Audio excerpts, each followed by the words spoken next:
screen as well as people The attending. people, ma'am. So we have a discussion session so that if the participants are asking any questions, then we can discuss it That whenever time, you yeah, want.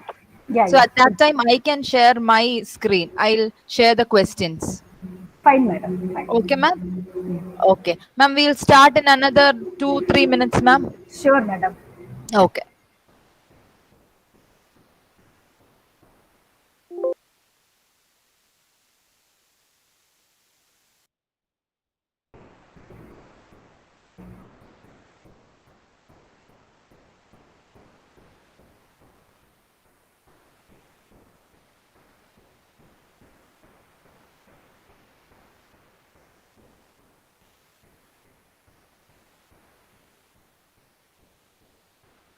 Department of Electronics and Communication Engineering at Christ School of Engineering and Technology, Bengaluru.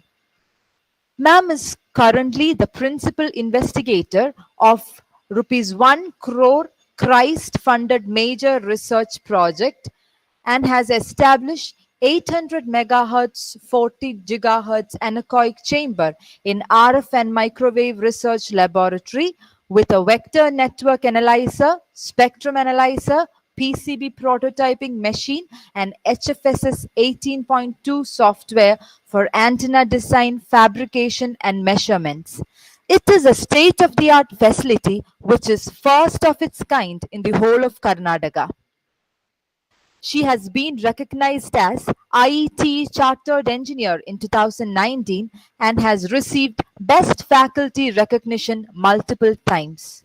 She has many publications in national and international journals and has been a reviewer for various reputed journals.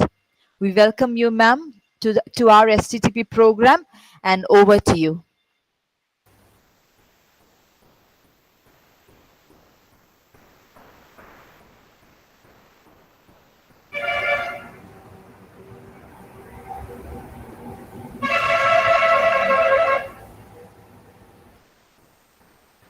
Thank you, madam.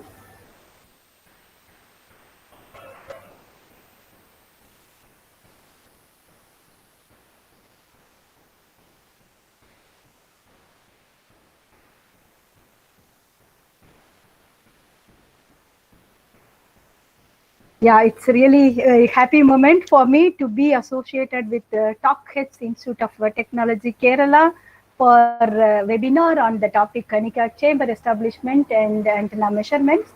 Also, some design aspects of fractal antennas and fractal antenna design and measurement. So I'm really happy to be associated with you all. I would express my heartfelt thanks to Dr. Preeti Tekar, Principal, and Dr. Deepa Elizabeth, George HOD, and Dr. S. Perumal Shankar, the STTP coordinator, for having given me an opportunity to be amidst you all on this fine occasion. So, as a background, already I am with and to be a Sugandhi, ma'am. and actually Sugandhi, ma'am, sorry for interrupting. The voice is actually breaking. speaking. Is it clear enough? Is it now? Still, it's not smooth, ma'am. Is it now? Now it is good. Now it is good. It's better. Um, ma'am, you can continue speaking. If there is any uh, problem existing, then I'll Any let you know. it's Uh, better now. uh, it's better now.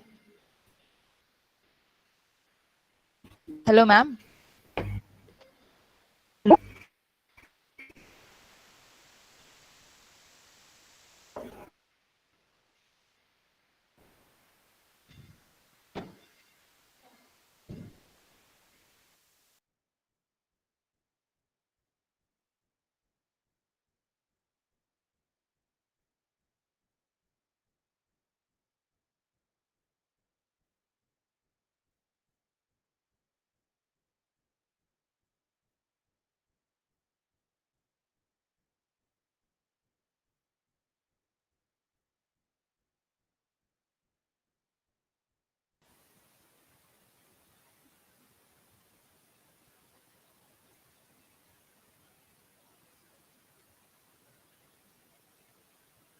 Sugandhi ma'am?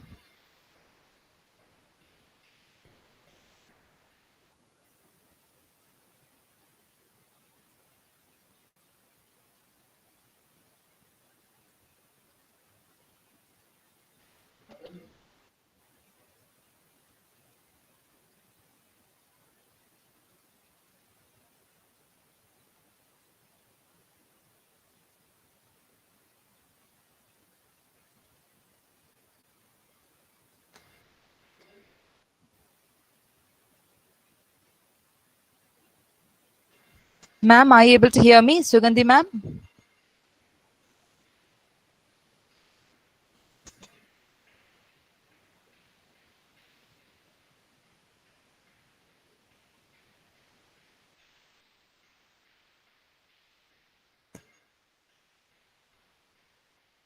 Ma'am, your voice is not audible.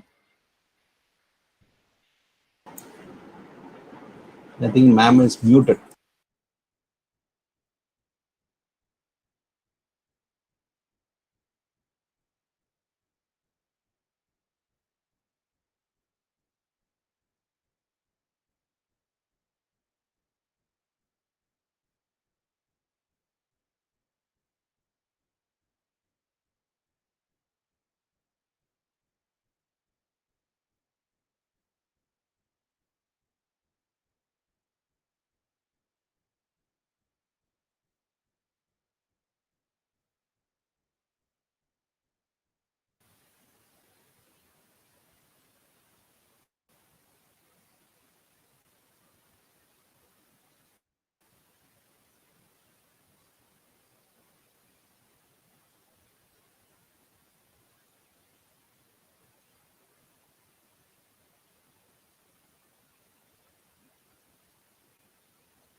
Sugandhi ma'am? Ma'am, are you able to hear me?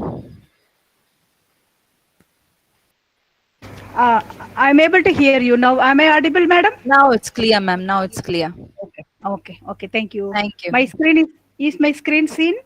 The PPT is getting loaded. I cannot see the PPT. Yeah, now I can see the PPT, ma'am. Okay. Yeah, thank you so much. And there is actually always some hiccups, technical glitches Yeah, always ma'am. happening. Yeah. We'll let I'm you know. really sorry We'll for let you it. know in between if something Yeah. goes wrong. Okay. Pardon me. Yeah. Thank you. So I'm so happy that I've been given an opportunity to be associated with you all. And let me thank the organizers for having organized such a wonderful seminar, the third phase. So I would be speaking to the participants on anechoic chamber establishment and antenna measurements as a first phase. Then I will be switching over to highlight some fractal antenna designs and how we can make out fractal antennas through MATLAB if time permits. That also I shall do. And before I move on, I would like to express my heartfelt thanks and I would like to get the blessings from the most respected grandee behind every microwave person's success. It is none other than Dr. Raghavan, NIT professor, my mentor, who has actually been with all my success throughout my academic life. So I would like to get his blessings to proceed further. So, in this particular presentation, I will be speaking about an overview of how RF and microwave anechoic chamber can be integrated.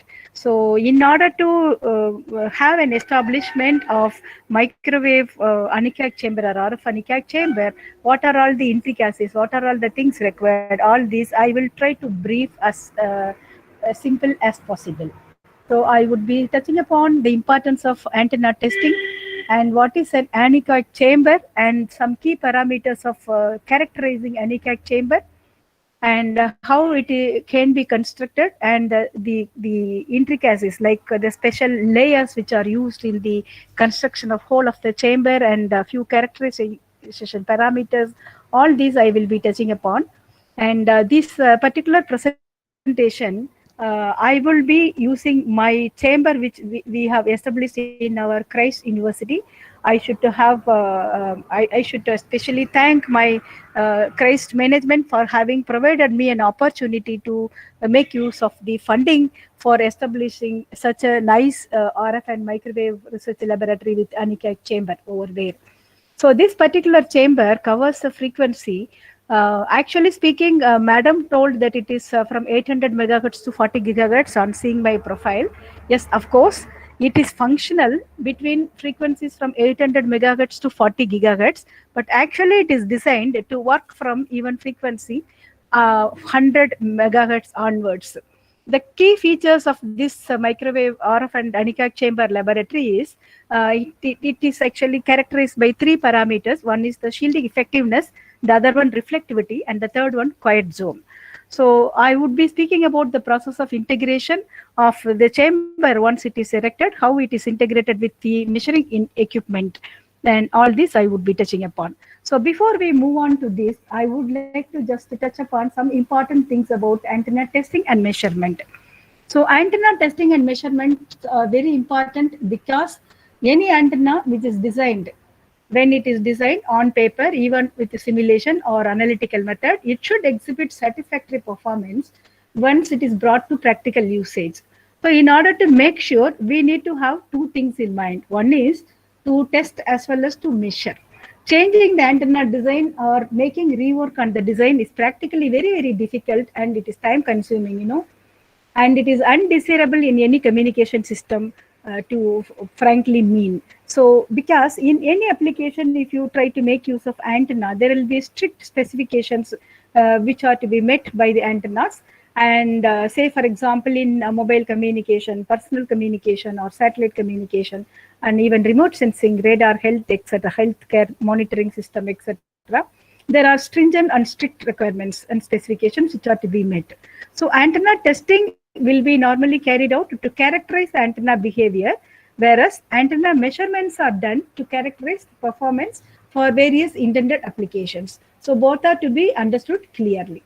So RF and microwave testing, what do we try to mean is, this is actually used to verify the varieties of antenna attributes. If you take an antenna, there are n number of attributes based on the application and the necessity and the importance of certain parameters which are to be dominating. We will have those attributes as measurable quantities. So in that connect, I can say that the antenna attributes are resonance frequency, basically return loss, bandwidth, VSWR, input impedance, radiation resistance, E and H plane radiation patterns, of course EIRP, effective isotropic radiated power, which will tell us how long the wave will propagate, and directivity, gain, efficiency, polarization, half power beamwidth, main lobe to side lobe ratio, etc., etc. That means these many are there. Is it necessary to verify everything for a single antenna, for a single application? Means it's not that important. What is important is based on how we are going to make use of the antenna for the particular application. Other parameters, if they are little weak or if they are little to be improved, that can be improved by some means. But there are certain parameters which are to be considered as important for testing and measurement. While doing measurement, we need to think of two things in mind. One is the free space measurement, the other one indoor chamber measurement. When do we go for free space measurement? Of course, needless to say, whenever we design antenna, put in application, it goes to free space measurement, free space operation only. Before putting it into free space operation, we need to characterize the antenna in a chamber which is actually ideal, so that we will be able to come to a conclusion whether the antenna is functioning properly or not. So now let us think about anechoic chamber. What is this chamber about? The chamber is echo-free and it is a reflection-free room. This chamber is specially designed, and the whole of the chamber will be absorbing the electromagnetic waves which are coming from outside, and it will not allow also waves to reflect and then come and affect the measurement. So such a system is erected, which is called anechoic chamber. With the proper design assembly, these chambers are also capable enough to provide shielding from outside interference. That is very, very important. So that is why it is called ideal environment. These chambers are lined with absorbing materials. Those absorbing materials will absorb reflections from all sides. In a room, if you think, there will be 4 side walls, and the bottom wall will be there, bottom roof will be there, and the ground portion will be there. So all sides there will be reflections coming from which are to be arrested. So that will be taken care by making use of different absorbing materials. Anechoic chambers are characterized by reflectivity level and quiet zone in general. So when you think of anechoic chamber, there are different types of chambers. They can be categorized based on shape and based on size and feature and based on the testing methods. If you look at this particular slide where I have listed out, based on shape, I have marked the 3 shapes, but there are also other shapes available, which I will be just quickly, I will be showing what are all the different possible shapes available. And type based on size and feature, there will be small chambers and there will be big chambers called compact antenna test range.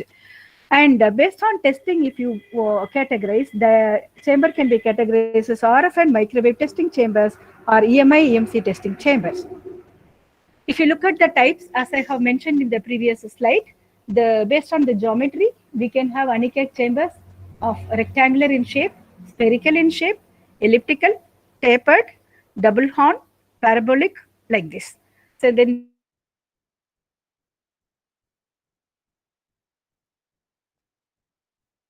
chambers. So these chambers can be useful in the lower frequency level, from the lower frequency level, for example, testing and characterizing microphones and loudspeakers too, and the measurements, radar cross-section measurements, near field measurement, bore shape measurement, radome testing, everything is possible with the anechoic chamber. So there should be transmitting antennas inside the chamber. There should be receiving antenna also inside the chamber, and both can be controlled from outside without having to be inside the chamber. They can be controlled from outside, and the measurement can be had. If you look at this is actually one group of researchers. They tried in 2015, and they have constructed a fully metallic ellipsoidal chamber. This is actually the constructional view of the ellipsoidal chamber, where you can see at the center, the antenna under test can be kept. At the center, the antenna under test can be kept. The absorber is kept at the focal point in the left side, and in the right side, you see the radiation, the transmission is happening. I'll quickly go through this because we have lot many things to touch upon. This is another shape which is called spherical. This is another chamber which is constructed like a sphere. Okay, so in this, from left side, if the transmission is happening, it will go and hit on all surfaces inside the wall, and it will be collected at some point where the absorbers are kept, which will be collecting the unwanted reflections coming from walls.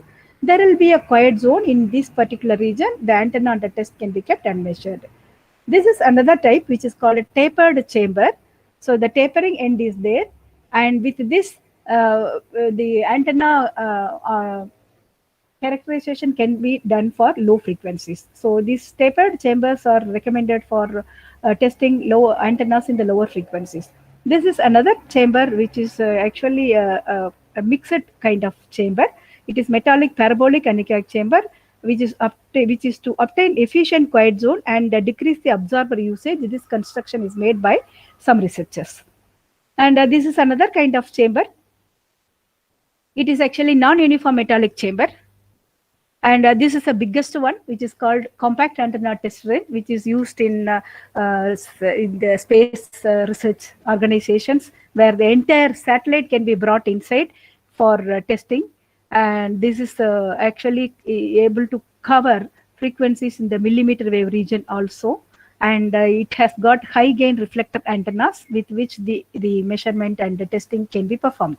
Now, coming to our discussion of the antenna chamber establishment, which I have done in our university. The blue color one which is shown in the right hand side is the chamber appearance inside. So if you just see the skeleton which is drawn over here, you will be able to see inside the chamber. Inside the chamber there is a transmitting antenna and there is another receiving antenna. So we can control the position of the receiving antenna from outside with a rotating stand. That you can see rotating stand is connected outside to a controller where we have vector network analyzer and a computer and controller to control the position of the antenna stand, and also a spectrum analyzer can be connected outside. Nothing need be brought inside, all can be kept outside. So this is actually a general setup for indoor measurement as shown in figure. This setup is suitable for all resonance characteristics and radiation characteristics measurements. I have listed out a few antenna attributes, but I have not mentioned about this category. So those attributes can be categorized into two normally. One is the resonance characteristics list, the other one radiation characteristics. So we can of course characterize antenna on these both. It should be able to resonate at the same time it should be able to radiate. Otherwise the functionality cannot be realized. Now if you look at this, when we want to establish a chamber, what is important is to know how the process is done. So with a view to understand how the process is done in the manufacturing unit itself, I made a trip to the place where it is actually designed or where it is actually manufactured. What is manufactured? The absorbers. So I went up to that place and then I just had a visit over there, how it was processed.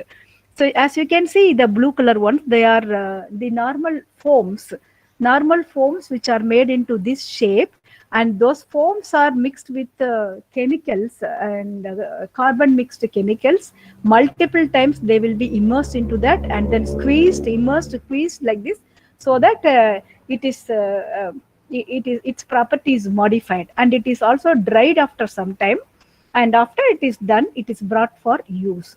And while it is so, it is not simply just kept in chemical and it is dried and it is brought. The shapes are very important, and the thickness and other things, and how much chemical is mixed with that is very important in deciding its property of absorption. As you can see on the top, there are a few people who are sitting on a metallic structure, and some people standing here. Inside you see wooden wall, and next you see in the last picture you are seeing the absorbers, blue color absorbers are lined up. That means how it is done is, it is actually basically a particular place that is chosen where the metallic structure will be first made. Based on the metallic structure, the chamber will be again erected with internally attached wooden layer, and inside the wooden layer only the absorbers are fitted. So to design an anechoic chamber, what is important is to know the frequency range as well as to know the distance to which the wave will travel as a far field. So measurements are done in far field. Antenna separation distance can normally be calculated using the formula that is given over here, or is 2d square by lambda, where d represents the largest physical dimension of the antenna under use, and r is the separation between the transmitting and receiving antenna, where lambda is going to be the operating wavelength. And for our chamber, we have chosen frequencies from 800 to 40 gigahertz. Even though 800 megahertz to 40 gigahertz frequency range was chosen, many absorbers which can cover up to frequencies even 100 megahertz have been included in this.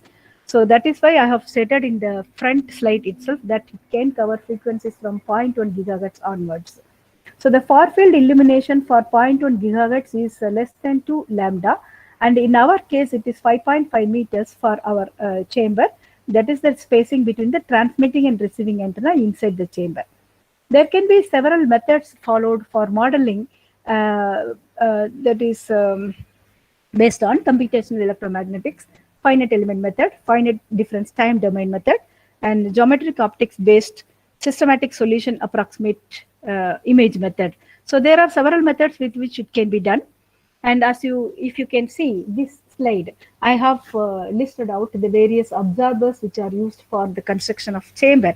So you can see I have given varieties, but we have not used all these varieties. We have used the tapered chamber, in groups. But I am interested in showing what are the other different observers which are available in the world. So there are pyramidal chambers, pyramidal observers, cylindrical observers, as you can see here, and ferrite mixed observers, which are looking flat in shape, and a hybrid observer. Hybrid in the sense the position with which they are located may be differently arranged. So this kind of structure also will give a property which is needed for arresting the reflections. So as you can see on the top, you have observers seen made up of sponges mixed with the chemicals. There are actually three layers which are required. The three layers are metallic layer, that is metal sheet first, wooden sheet second, and finally absorbing material. That means the absorbing materials will be inside, and between the absorbing material and the metallic structure, there will be wooden layer, and the metallic structure will be seen from outside. And the forms are initially cut into flat, square, and rectangular shapes, which will support as base materials to hold the tapered pyramidal forms. So you can see here the tapered pyramidal forms. Any wave which is getting reflected from different walls portions, they will be coming and hitting the tapered portion, and they will be getting scattered, and then finally will be getting absorbed by the observer. That is why this particular shape is taken. And you can see in the next slide, even the door that is used for making used in the chamber is also very important. That also should be made up of the same three layer structure, and the strong door is supported by copper bead, so it will be tightly coupled when it is closed. That is shown over here, the right side. And in the construction, as I have told, door is actually made up of metallic structure. It is a special observer mounted inside along with this metallic door. And observers are made up of foam. They are coated with carbon ferrite impregnated polyurethane. That is actually the chemical as which I have shown in the manufacturing unit, where they were trying to dip many times and then squeeze, dip, so that the chemical composition is made stronger inside this observers. And the chamber size that we have chosen in our case is 7 meter by 4 meter by 3 meter in size. It is rectangular in shape. Three layer structure, as I have told already. One is metallic, which is outside, that is outermost, and wooden layer, which is fitted onto the metallic skeleton, which is a middle layer, and the observer, it is the innermost one. And the observer specifications, as you can see, the observer model are shown in the first column, where the placement of observer in the chamber are shown in the second column. There are base observers, flat observers, and small size, bigger size, tapered observers are used with the different sizes. So each size will mean some reflectivity level that I will show in the next table. There you can see different models and thickness values. Corresponding to the thickness values, as you can see here, the reflectivity level for various frequencies, starting from 100 megahertz, 200, 300, 400, 700, 1, 2, 4, 8, 12, 18, 20, 4, and 40. So these are groups of observers which will give this much amount of reflectivity in different combinations. So these things are very much needed before erecting the chamber. And once you have all these layers, three layers, and the observers fixed, what else is required? The hall is ready now, but we need to connect it with the system, connect it with the equipment for measurement. So the system integration and testing will involve anechoic chamber. Just now I have shown a glimpse of how the anechoic chamber is erected. On all sides, the observers are kept inside the chamber, and it should also have a fixed transmitter positioner, and it should have a 3-axis receiver positioner, and it should have control circuitry to have control operation. That is, the position of the receiving antenna can be changed, can be rotated. For rotating that, we need a control circuitry which should be controlled from outside. And these things are not enough. We need to have some reference antennas which are identical. So with that, we can make actually ideal measurements. So we have reference antennas, we have antenna under test. That is, the antenna which is to be tested will be kept in the receiver position, and the antenna which is used as the reference antenna, will be kept as a transmitting antenna in its stand, and the special cables are also required. So the control room, that is the room that is kept outside the chamber, will have a network analyzer. I have mentioned here as two-port network analyzer because we have used two-port network analyzer. So we can have vector network analyzer and spectrum analyzer and a computer which is installed with customized software for plotting the radiation pattern.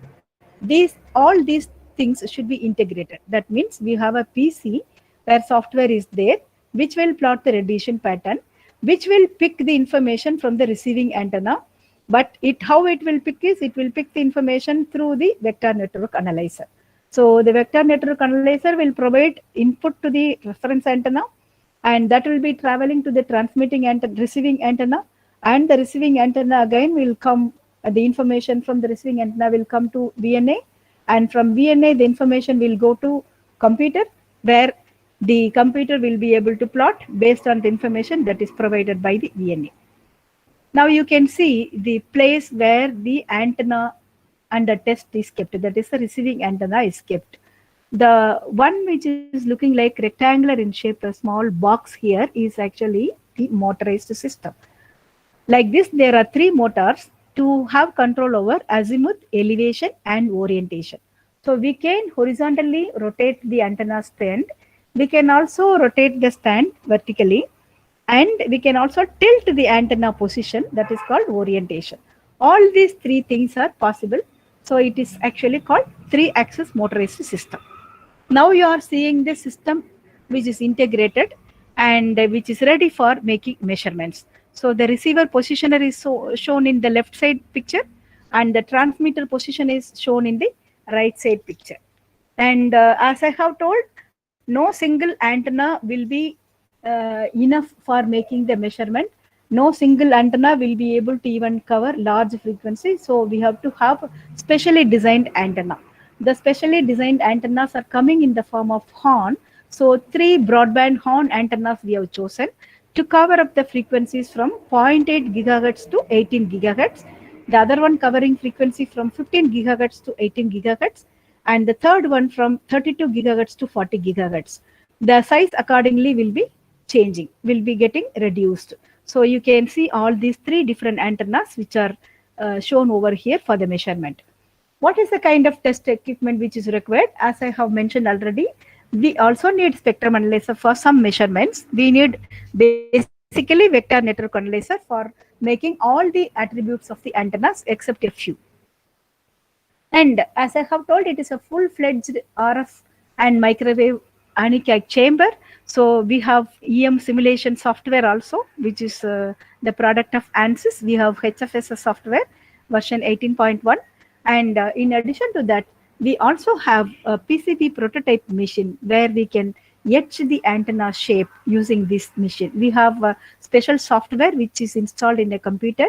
And once the design is made in the HFSS, the particular design can be brought to this PC where the PCB machine is connected, and the design can be carried out over here, and the portions which are not wanted can be removed, and the antenna can be designed using PCB prototyping machine.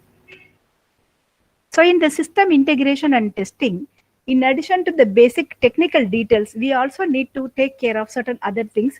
There should be lights inside because the room will be completely dark when it is closed. So ventilation through air conditioning unit is required. And outside the chamber, some very importantly suitable earthing is required. And to see how the antenna is rotating, what's happening inside, we can also have a CCTV camera and a DVR to monitor and then record the events. And a 3-axis motorized system during measurements will be moved from outside, will be rotated or operated from outside. So that is to be carefully monitored. So this CCTV is recommended. And power access panel should be kept outside, and LCD high resolution monitor is required for this purpose. All these things should be kept outside the chamber. Nothing should be kept inside. And there should also be, as a precaution, fire alarm system should be there, and a cable access panel on chamber wall outside the chamber should be there just next to the VNA, so that the connectors can be connected conveniently. And what is to be determined once you see that the chamber is ready and the chamber is designed according to our design, our requirement, our specification of frequency. And we also have got sophisticated DNA spectrum and laser radiation plotting software, 3-axis motorized control system, etc. What is to be characterized? This is actually the initial phase. Once characterized, we will not do that daily, and we can do it as a calibration. We can do it periodically, but we need not do it daily. But to determine the reflectivity and quiet zone, the procedure that we followed was free space voltage standing wave ratio method. There are many methods available, but we have chosen, we in the sense that our vendor who erected chose this method, and we had been with them, and we could learn how the procedure was used for determining the reflectivity. So based on the figure that is shown over here, some parameters are marked. Based on the parameters, the reflectivity calculation can go with. This is actually for various distances, the plot is drawn, and the reflectivity value will be calculated accordingly. So this is for information sake I have provided here. And this is the one left side, what is shown over here is a stand. It is a stand where the antenna can be kept. It's a railing system where the bottom you are seeing one portion with a wheel. So this can be moved left and right. And so this kind of structure is kept in the second picture. As you see, a person is sitting in front of that. While the measurement was done, when the antenna chamber was characterized, he was sitting inside with the DNA and spectrum analyzer. He made some measurements. So a click is taken during that time. That is only shown over here. So when we want to make measurement, when we want to take the reflectivity, it will not be measured as a single quantity. It will be measured as a quantity in bulk. That means the antenna will be moved left and right and back and forth, and it will be moved in different positions in a region, say 1 cubic meter or so. So we will be able to find out how the reflections are there in that virtual 1 cubic meter position region. So in order to do so, he is sitting and then doing that. So determination of reflectivity, quiet zone, through determination of interference pattern levels at various frequencies are shown over here. These are only samples.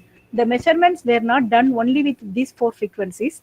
There were n number of frequencies with which the measurements were carried out, from 800 to 40 gigahertz. 4 samples are shown over here for the information sake.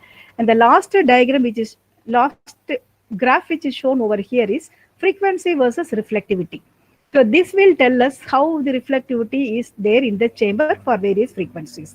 Starting from say 800 megahertz to 40 gigahertz, how the reflectivity level is going to be varying is shown here through this diagram.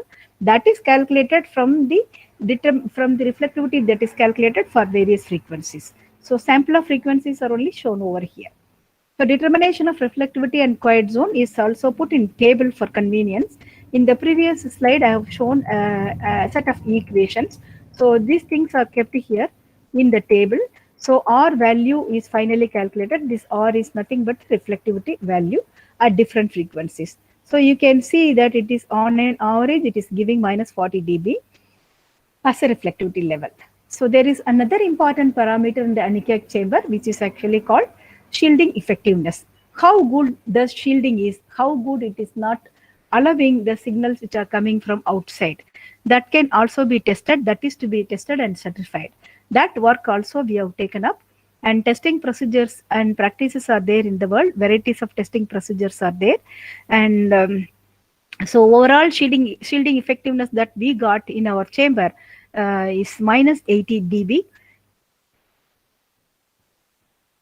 And a reference antenna, then once you are characterizing the antenna, the anechoic chamber with reflectivity, quiet zone, and shielding effectiveness, the next important thing is the antenna that is brought for usage as transmitting antenna or reference antenna. This antenna is going to be the reference antenna. It's a known gain antenna. So even though the antenna is supplied by the customers, by the vendor, we also need to characterize it. So the characterization can be done very, very carefully by making use of Furey's formula. The antenna characterization can be, while characterization is done, we need a set of a pair of identical antennas. Once that process is over, we can make use of any one of the antenna as the reference antenna, because whenever we want to make measurement with any unknown antenna, we need to know the gain of the antenna. So the gain of the antenna can be calculated, as you can see from this formula. The gain of the antenna can be calculated once you know the gain of the known antenna. So it is very important to know the set of gain values for various frequencies. So that is actually calculated and it is tabulated, and a separate manual is to be maintained.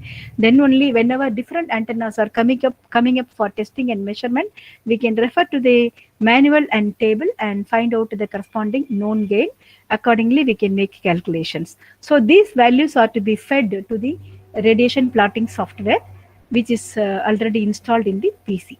So the reference antenna characterization basically for frequency versus S11 can be done, and frequency versus gain can also be done. These things should be kept, and the radiation pattern, horizontal pattern, vertical pattern, or E plane and H plane patterns are to be drawn, and they should be kept over here, and that will be a useful reference for us for making antenna testing. So these things have been done already. And finally, to summarize,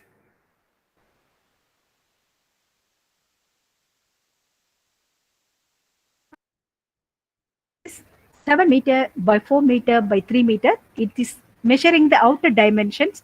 Inner dimension, because of the wooden wall thickness and the absorber thickness, the exact size inside will be slightly less than what is marked over there outside. So the inner dimension comes out to be 6.2 meter by 3.3 meter by 2.3 meter. This is the effective inner dimensions. And the quiet zone dimension is 1 meter by 1 meter by 1 meter, that is 1 cubic meter. It is up to 5 gigahertz frequency. And the quiet zone size is getting reduced to 0.5 meter cubic meter up to 40 gigahertz. So that means the quiet zone size is reduced when the frequency is rising. And the test zone quietness is minus 40 dB, average level sampled up to 5 gigahertz, and one in the 1 cubic meter size. This is actually the summary. Overall shielding effectiveness, as I have already listed out in the table, it is minus 80 dB. It is average level sampled at different frequencies, starting from 800 megahertz to 40 gigahertz. Since I have taken 800, 5, 10, 24 and 40 in my example graphs, I have chosen this here to summarize. And finally, the schematic anechoic chamber will look like this, which I have shown in one of the slides earlier also. So the antenna, transmitting antenna will be kept inside, and receiving antenna will be kept inside. If we want, we can also have transmitting antenna stand also rotatable. And the receiving antenna is kept inside, which is controlled by a controller, which is done from outside, a vector network analyzer, a computer, and the controller is there. Vector network analyzer will feed information to the transmitter. It will also collect information from the receiver. Both will be processed, and that will be given to the computer for plotting the radiation pattern. This is one view of both the transmitter as well as receiver of our anechoic chamber. The one just in front of us is the transmitter, which is a broadband, high gain broadband antenna. The one which is located at the farthest distance is the receiving antenna. Maybe an antenna which can be tested can be kept over there. So the distance that is covered between these two antennas is the one which I mentioned as 5.5 meters. Then the full-fledged control room will look like this once you erect the chamber. The one which is looking like a gray color wall is the chamber wall where the receiving antenna is going to be located. This is the region near which the receiving antenna is located. So we have provision from the wall to take the cable and connect it to the VNA as well as the radiation plotting software. The one you are seeing here is radiation plotting software, the PC containing that facility, and a VNA, spectrum analyzer, and CCTV camera, and HFSS software.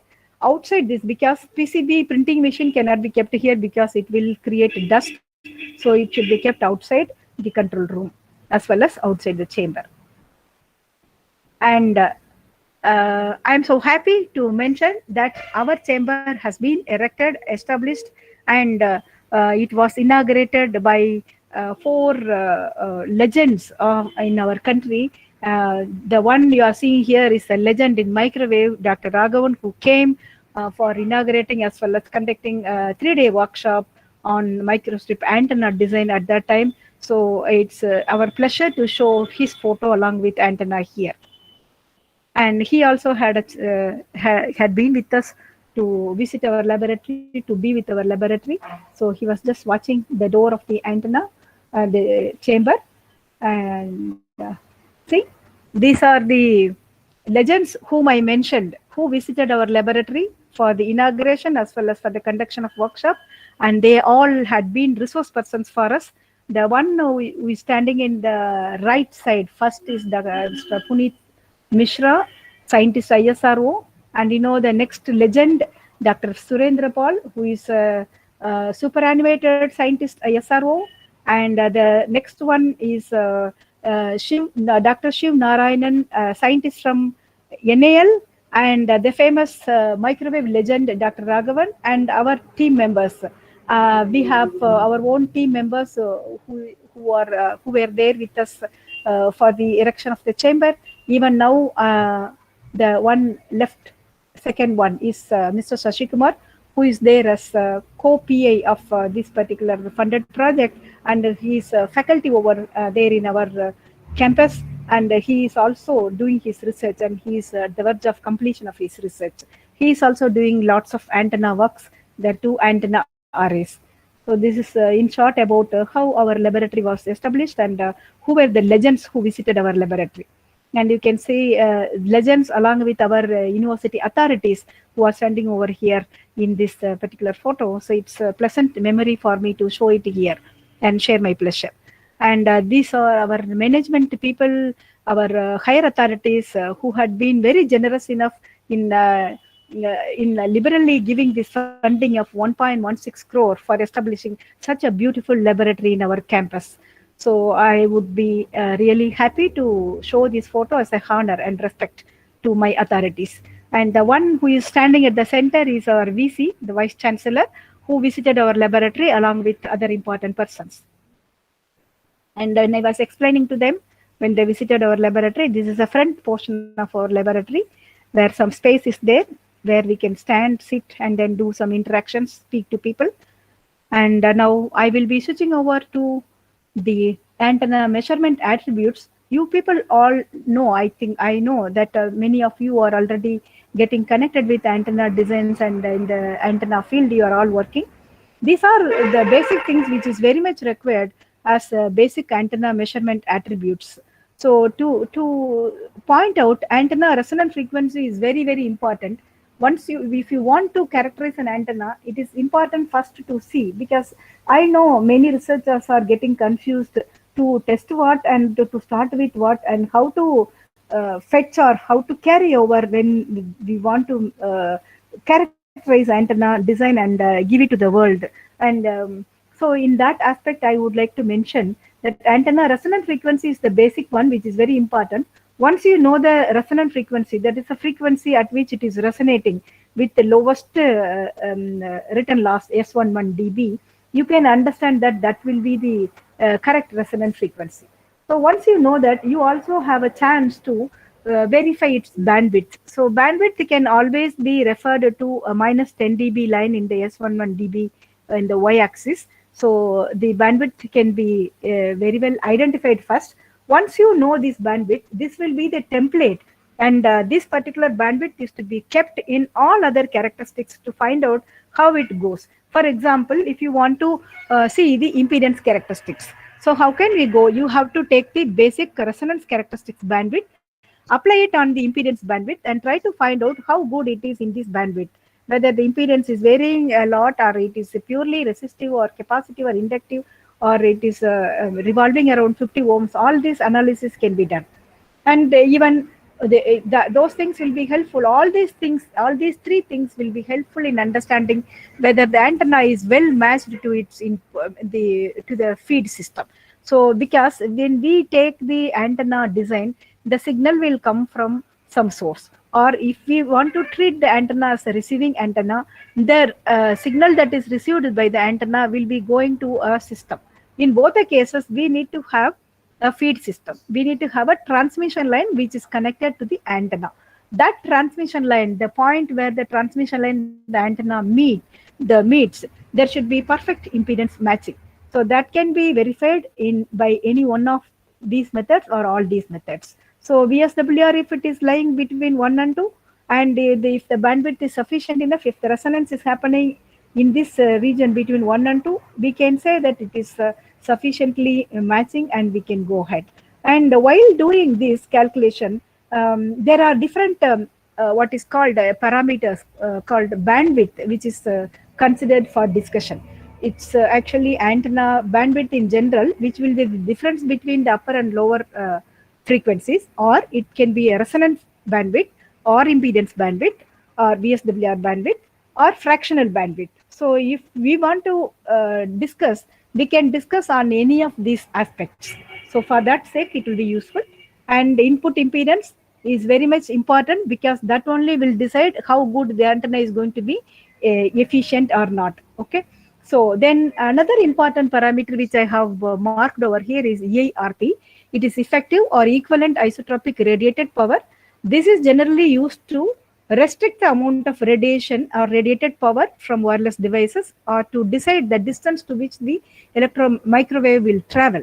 So this is actually the product of gain as well as the transmitted power. So EIRP can be calculated as the product of GT and PT. Once you design the antenna, put in use, which can be controlled out of G and PT. If you think you cannot control this G, but you can control P. But the G, what we try to do over here, can be obtained by making use of skillful methods while designing antenna, so that we will be able to get sufficiently good gain, and the power can be controlled so that EIRP can be controlled. And other parameters, as you can see, directivity, gain, axial ratio, 3D radiation pattern, everything can be important. Everything can be calculated.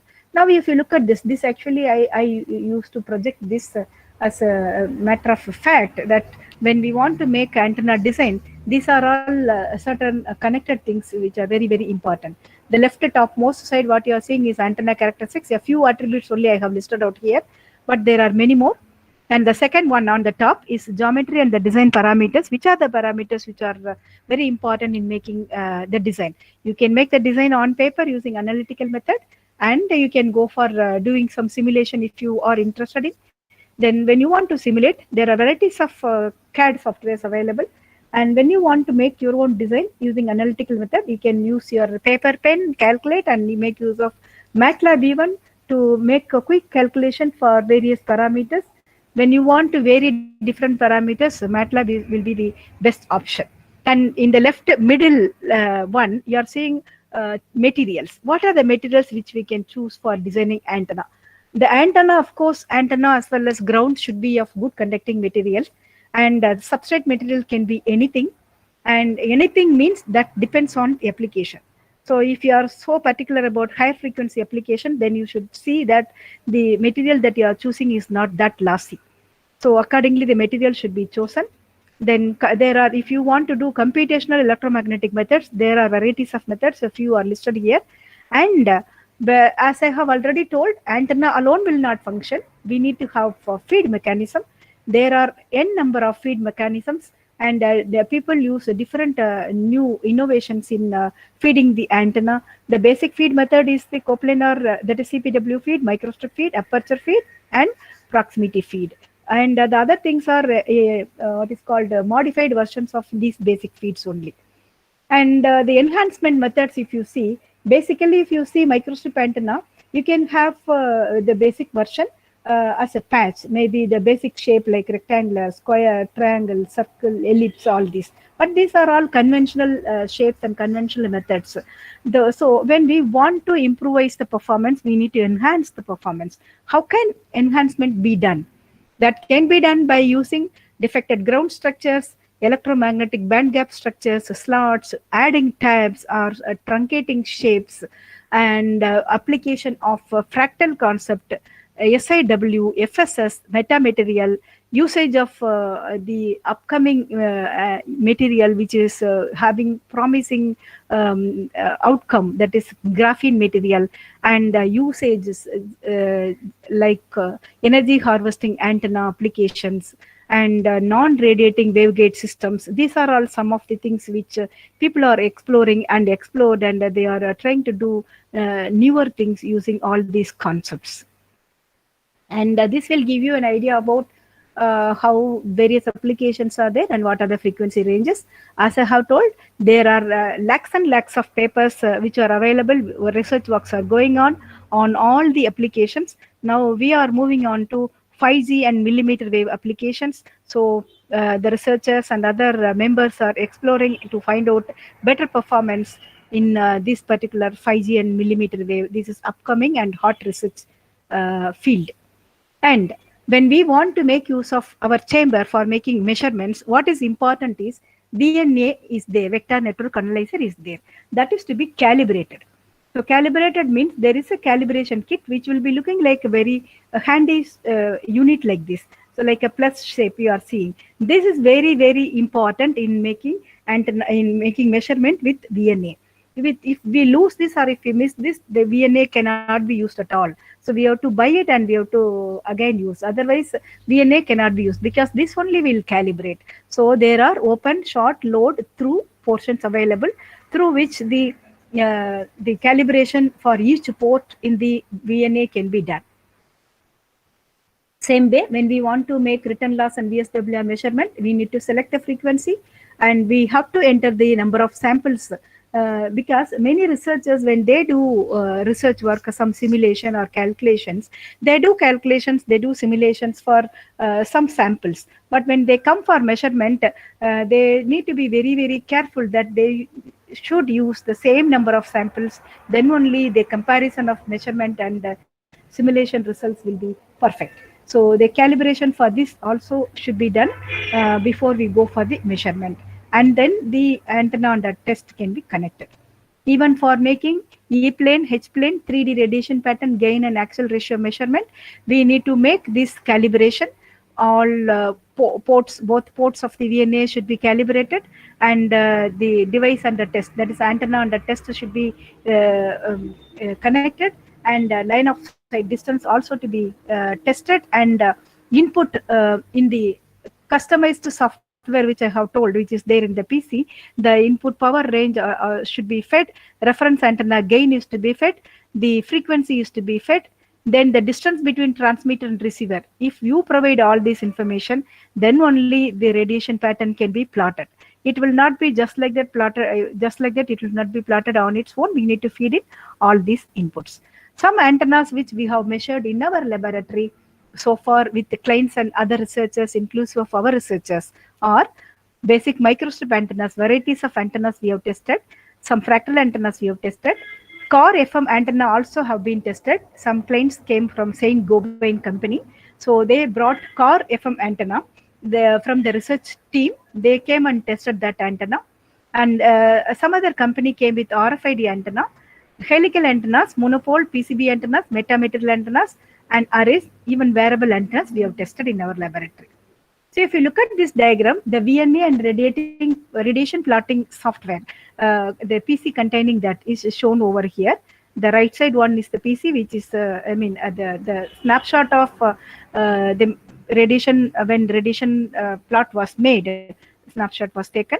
It is courtesy of my research scholar and our faculty, Mr. Sashi Kumar, who provided this photo. And some measurement setup with VNA. This also was provided by Mr. Sashi Kumar, our team member, co-PI, as well as the research scholar of our university. He has done lots of antennas, and these are the antennas that he has designed and tested using our laboratory facility. And some more antennas which I am showing over here. This is another set of antenna which we have tested, and this is the one on which the PCB printing machine was used. It is not actually printing machine, it is a prototyping machine where unwanted portions can be etched. This is snapshot of one antenna when we were trying to etch the unwanted portions. We have taken this on the PCB machine. This is that antenna, and some more antennas. So I have completed the Anikak Chamber establishment in the campus of Christ University, and I have also told the different antennas and the different measurement procedures and the measurement setup and how antenna chamber can be characterized. Everything I have explained. And before I move on to the fractal antenna design and some concepts as well as how we can make fractal antenna using MATLAB. I'm interested in showing that. Before I move on to that, if you have any query here, I will stop and then answer you, or with a small break, maybe a few seconds break, I will switch over to the next PPT where I will be discussing about the fractal antenna concept. Whichever way you like, the members who are sitting over here can tell me, or the organizer can advise me so that I can continue. Hello, ma'am. Yeah, madam. Ma'am, there are few questions in regards with this PPT. Shall I share my screen, or the questions are there in the chat? I can share my screen too. Yes, madam. Let us at present take one or two questions, but at the end of the second presentation, we will take other questions. Okay, ma'am. Okay. Fine, madam. Yes, ma'am. Shall I stop sharing? So we'll be discussing the questions after the next presentation, right, ma'am? That will be, I think, fine. Otherwise, it will swallow our time. That's what Okay, I ma'am. feel. That's But good, ma'am. keep those questions. Keep those questions so that without missing, we will try to address. Okay. Okay. Yeah. Thank you. Thank you.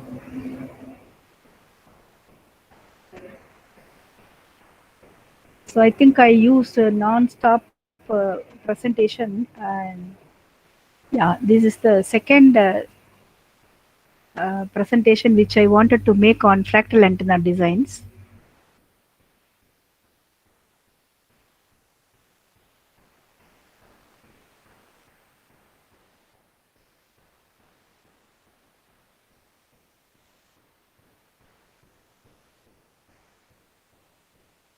Yeah.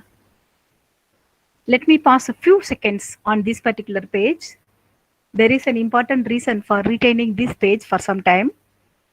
Just have a glance over this. Maybe the beautiful flower which is looking yellow in color, bright, and for that reason am I showing it here?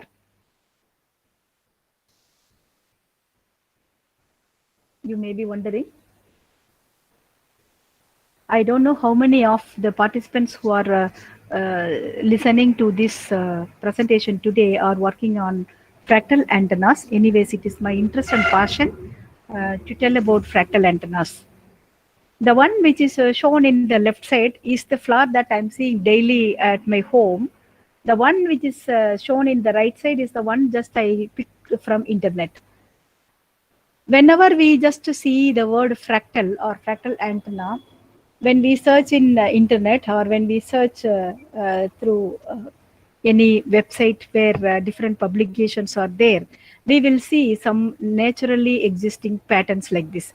The one which is shown in the right hand side is the one which I told that I have picked from internet, but I am seeing daily a kind of flower that is blooming, blossoming at my home, which is also looking like fractal for me. So I took a click of that and then I'm putting over here out of interest. Now, before we move on to the discussion on fractal, let me pause some moment on this particular page where I have given some questions like what, why, and how. What do I mean by this is, where do we find fractals really?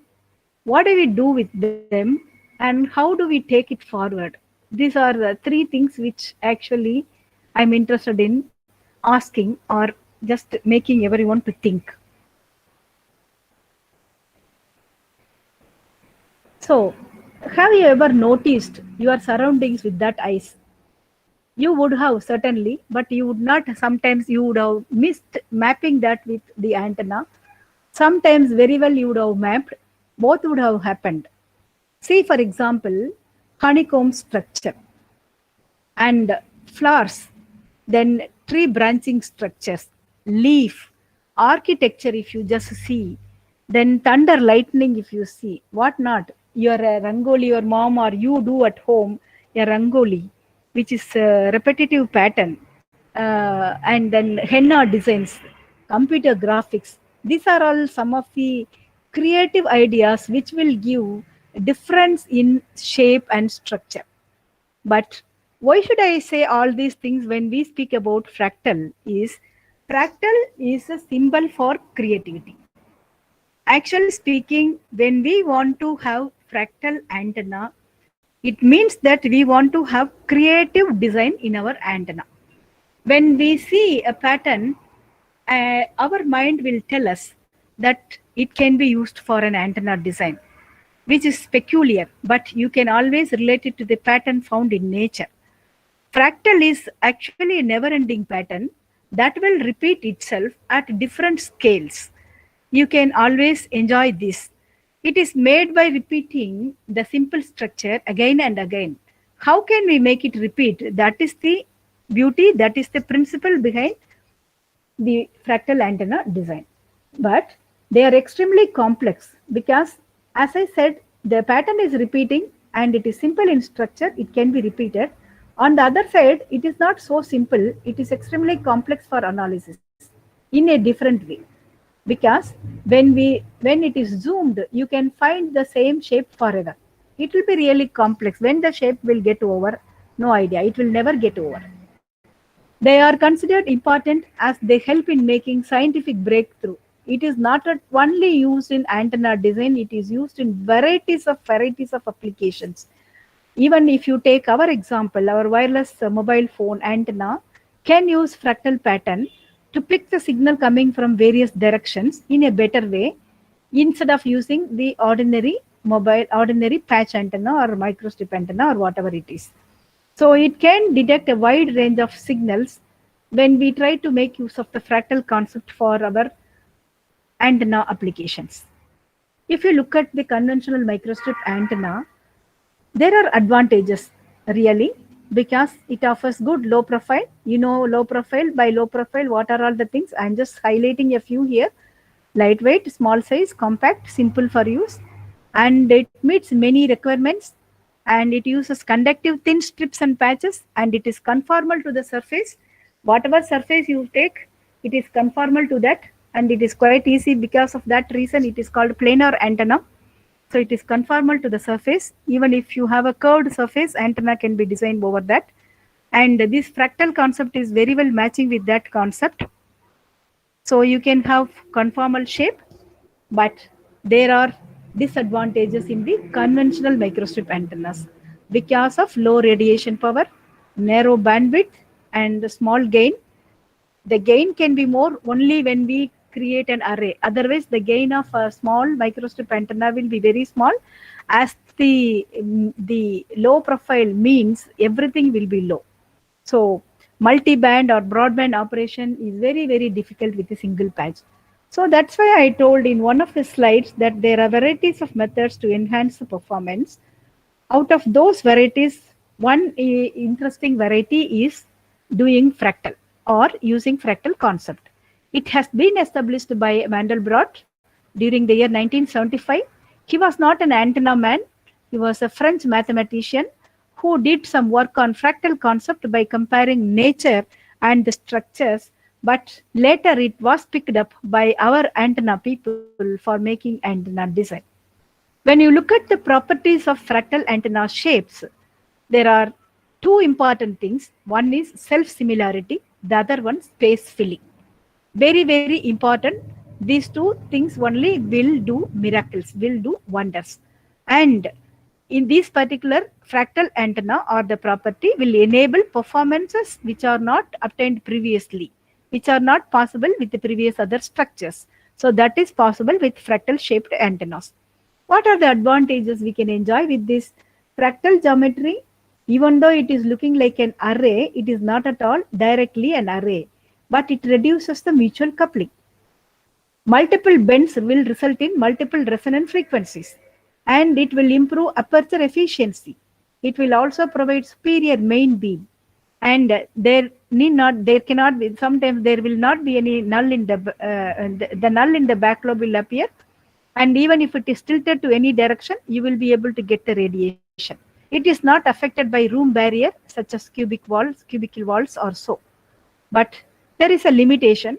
What way the limitation comes is, because it is fractal, I told the pattern can be repeated again and again. Repeating the pattern is simple, but with some passion, with some interest, we can repeat. But when we try to implement higher order iterations, it is not sometimes, many times it will lead to complications in terms of printing, because the printing accuracy is very important, no? So sometimes the line will become very, very thin, which is not possible for us to make it practically possible, make it practically implementable. That is the problem. So innovation and challenges in fractal design will be because of creative thinking for newer and superior designs, and optimization can also be used for getting better performance of these fractal antenna designs. You can just, I have just given a collection of antennas over here. These are all pertaining to fractal antennas. So as you can see, this is only for understanding the concept. The left topmost corner, one hand is shown over there. There is no such thing in the world, but it is only an imagination which will give us an idea how the fractal shape is occurring. You can see a hand with 5 hands. Again, if you see one finger end, you will see one hand with 5 hands. Again, if you see the end of that particular hand with a finger, you will see it is extending with a hand with 5 fingers. Like this, it is getting extended and extended. There is no limit, and it continues. But what you can see is it gets continued, but it is extending. The shape is repeating, but the size will be very, very small. So it is analogous to what I told just before. The size of the strip, micro strip, is going to be very, very thin. So there, that puts the limit to what extent we can go with the iteration. You can see the second one. It is actually the standard one, Sierpinski gasket antenna structure, which will be actually starting from a basic triangle, with which we can make many such triangles, and or we can remove the portions which are looking like triangles inside. The white portions which are shown over there are the portions which are removed, but still it will function very good. And you can see the next one, Hilbert curves. It starts from straight line. And it is made to have bend like this. Whenever we bend, we should bend in an order, in a fashion. So it will result in a curve called Hilbert curve. And as you see here, there is no one single structure or shape for the Hilbert curve. I have read in one article there are more than 600 different varieties of Hilbert curves existing in the world. One mathematician represented this in an article which I read. And as you see here, Sierpinski triangle antenna, the one which is shown, the second one and the topmost bottom one are same. Okay, so different iterations are shown over here. And in the right side, you see Minkowski created some fractal structures starting from a straight line, straight monopole. A straight microstrip line is there, it is bent, and again it is bent, and when you see different bending happens, it results in a structure in an orderly manner. Okay, so whenever we have conducting material, whenever we have a strip, we can't just like that bend and say that it is my fractal. There should be an order, there should be a repeatable pattern that should be there. The one which is sitting at the center, a diagram which is shown, is the regular conventional patch antenna structure. Antenna is there, feed is there, and the ground is there, substrate is there. Instead of this patch antenna, we are now going to replace this antenna by the fractal antenna. You can make use of the same feed. Whatever feed you like, whatever feed will work out very well, you can choose that, and the antenna shape is only going to be replaced by the fractal antenna shape. And I'm showing in this page Muri curve, which is a space filling curve. It is a Hilbert curve. I have told already there are more than 600 varieties of Hilbert curves. maybe looking like same, but if you deeply look at, if you keenly observe, you will see the difference in the way with which the pattern is repeating. So there are varieties of shapes available. One such shape is shown over here. It starts with one what is called a U, upside down U-shaped structure, which is actually repeated in a different way. A bend is made on both sides of the vertical line, so you get the second iteration. Then again, the second iterated structure is repeated here. How many times you see? Second iterated structure is repeated 4 times, so it will result in maybe if you look at from top and bottom, it is 2 times it is repeated.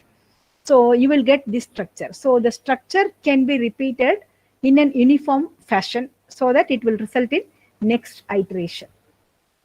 This is an example.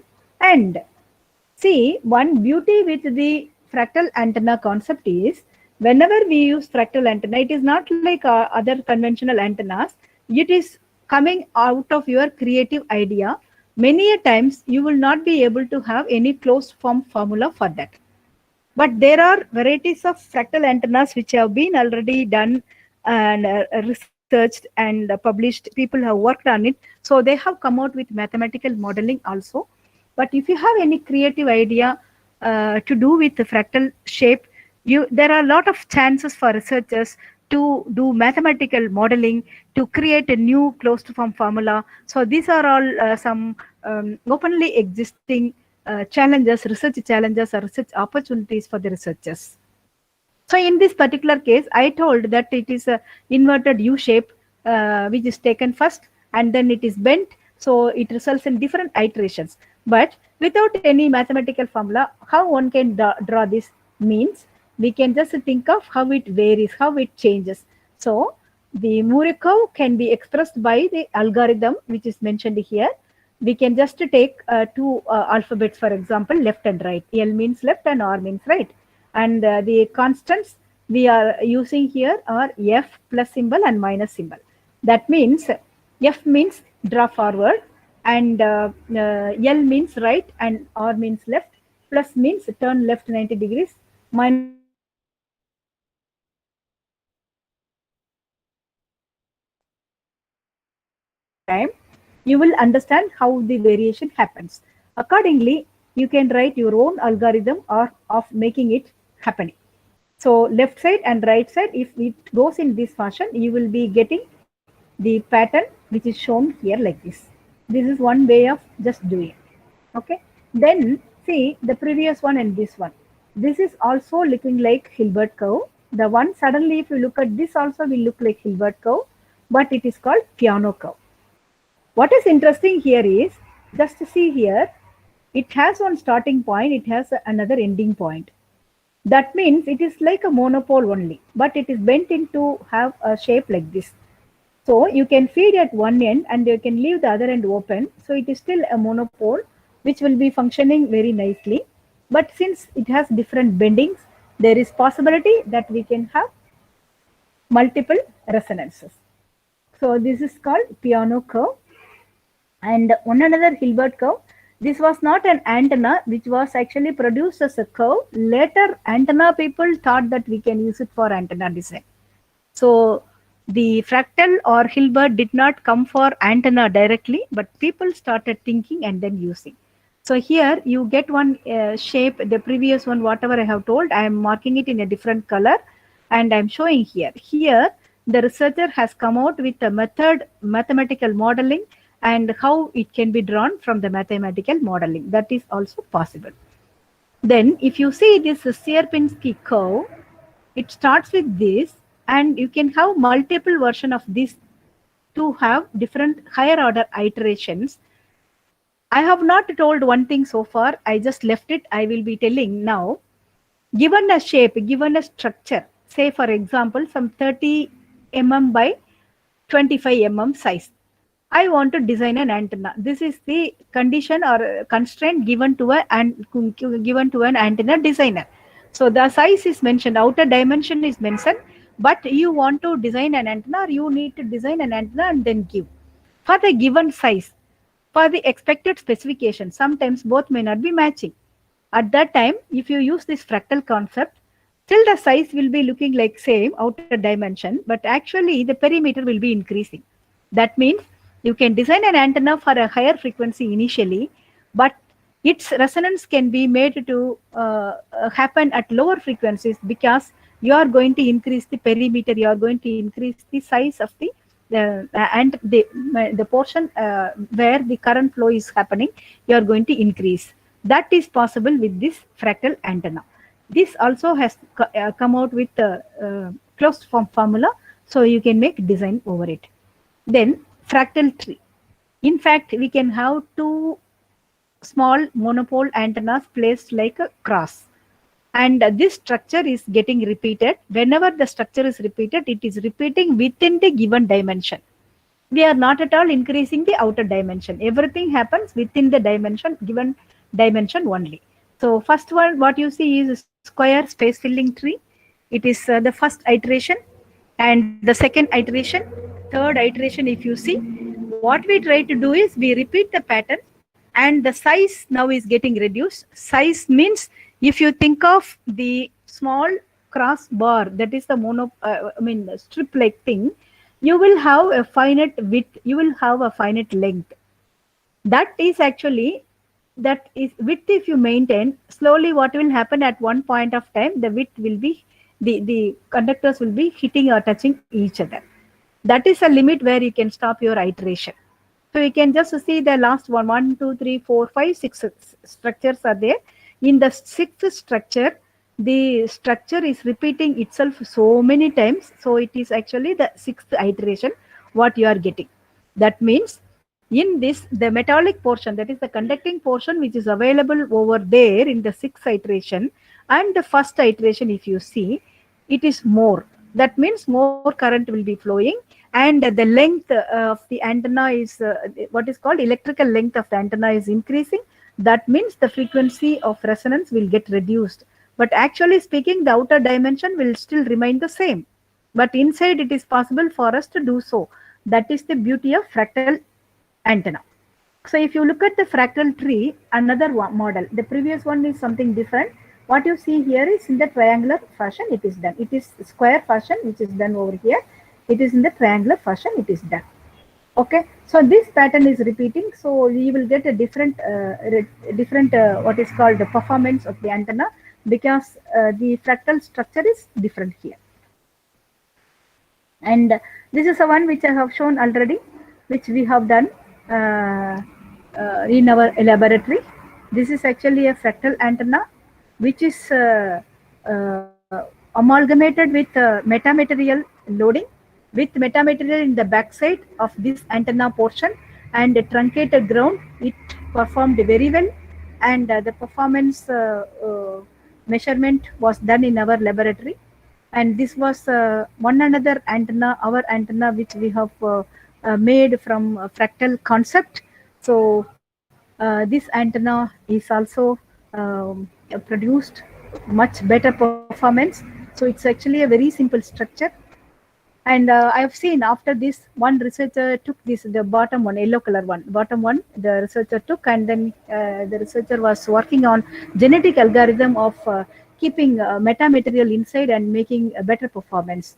So I've seen someone used this structure and then tried to improve the performance using genetic algorithm. And this is again like Hilbert curve, but it is differently made. Hilbert curve, which produced better performance, in the sense multiple resonances obtained. And in this, if you want to know the steps involved in it, a single monopole on the top left corner, you are seeing a single monopole, and it is made to have two small piece of conductors like this, and that pattern is getting repeated like a square waveform. And step 2, step 3, step 4, step 5 will reveal how the iterations are happening. Finally, you will get an antenna called fractal antenna, which is made up of Hilbert curve in a different way. I told already the name can be Hilbert, but it can have different shapes. And one more Hilbert curve with metamaterial combination was also done by us. This is the one, and which was also measured, but measurement was not done here. It was measurement was done at NTU Singapore, long time before. And this is another fractal antenna. This fractal antenna was also used along with the metamaterial for better performance. This is the one.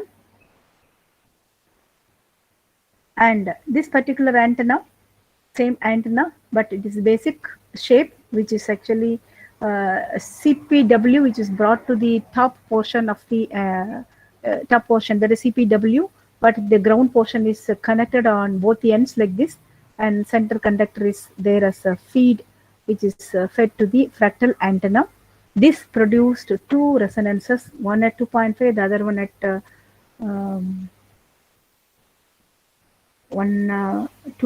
three resonances were happening to this. And one more antenna, which is made from Minkowski fractal structure. Basic shape is square, tilted square, on which the fractal concept was applied. And here I would like to tell how the mathematical fractal concept can be, mathematics can be applied on the fractal antenna. So to begin with, to start with, a large equilateral triangle is chosen that you are seeing here in the right top corner. You are seeing one triangular structure, and then make it like a star. How to make it like a star? You are taking three small squares. By dividing the side into three, that much size is taken and it is made, and that is actually applied on each side. So three triangles are applied, three triangles are attached on each side like a tab. Okay, so that will be the base structure for the second row. Second row, what you are seeing is the star, that is the base structure. In this, several small